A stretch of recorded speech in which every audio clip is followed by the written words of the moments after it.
Pranks and false information are nothing new to the world of video gaming, but occasionally there's a bit of a misinformation that becomes so widespread and believed that it has a direct impact on the games themselves.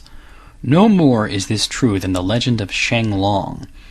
Back when Street Fighter II was new and tearing up arcades as the hottest new game around, people in America weren't yet at the point where we recognized awkward dialogue in games as poor translations. The character Ryu had a win quote that said, "You must defeat Sheng Long to stand a chance." Nobody really knew what this meant because Sheng Long wasn't a character in the game.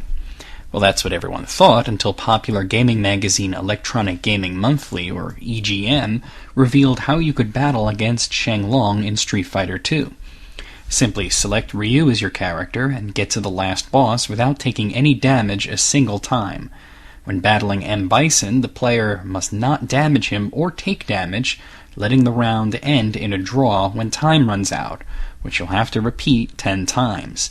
In the 11th round, a white-haired old man named Sheng Long will appear, kick M. Bison's ass, and then you would face him instead of M. Bison. No news on exactly what would happen if you beat Sheng Long because he was fucking impossible. He could use any move from any character in the game, he was super fast, and he did extra damage.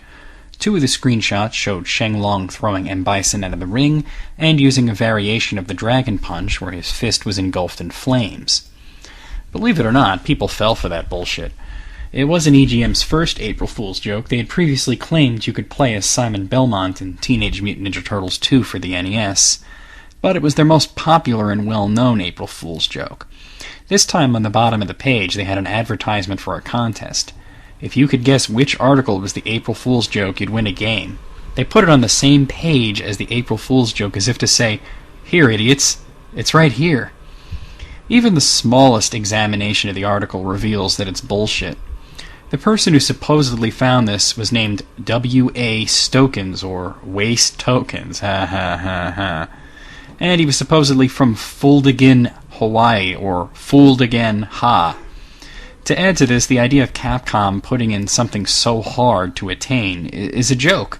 Getting to M. Bison without taking damage is bad enough, but the thought of going through 10 rounds against Bison, letting time run out in each round with no one taking damage, is, as far as I'm concerned, impossible. Actually, it literally is impossible, as the game was not designed to allow for more than 4 rounds in a battle.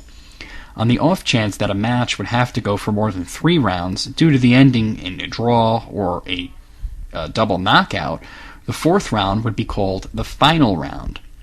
If this 4th round ended in a draw or a double knockout, the player would get a game over, having failed to defeat the opponent. But so many people believed it and wanted to experience it for themselves that the popularity of Street Fighter II skyrocketed. It was already a popular game, but it became legendary, all because of an April Fool's joke. The amusing thing is, as I alluded to before, Sheng Long is nothing more than a bad translation. The original Japanese win quote would have said, "You must overcome the rising Dragon Punch to stand a chance," referring to the powerful move that Ryu and Ken both used, which we know popularly by its Japanese name, the Shoryuken. Sheng Long is oddly not Japanese at all, but Chinese for Dragon Punch. No clue why Capcom's localization department wanted to stick a Chinese saying in the American version of their game, but there it is. The misconception that Sheng Long was a character was so strong, even before the April Fool's joke, that the Super NES port of the game's instruction manual referred to a Master Sheng Long that was Ken and Ryu's master.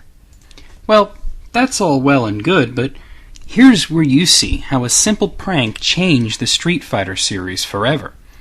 We all know that Street Fighter II was remade many times, and I draw your attention to Super Street Fighter II.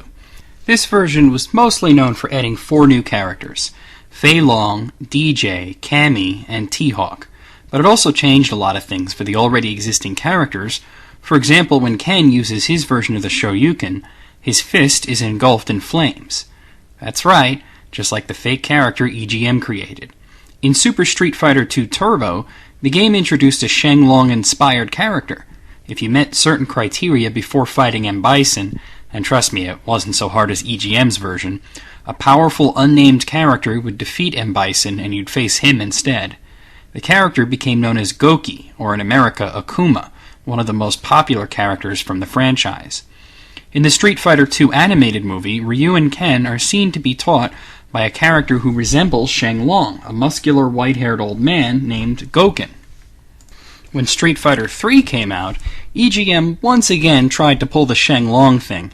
I guess maybe they thought people wouldn't remember, and they even acknowledged that Sheng Long used the name Gouken as an alias. But this time, no one really fell for it. So where does this all accumulate? Well, in Street Fighter IV, which the home ports introduced a unlockable character, Gouken. He's Akuma's brother.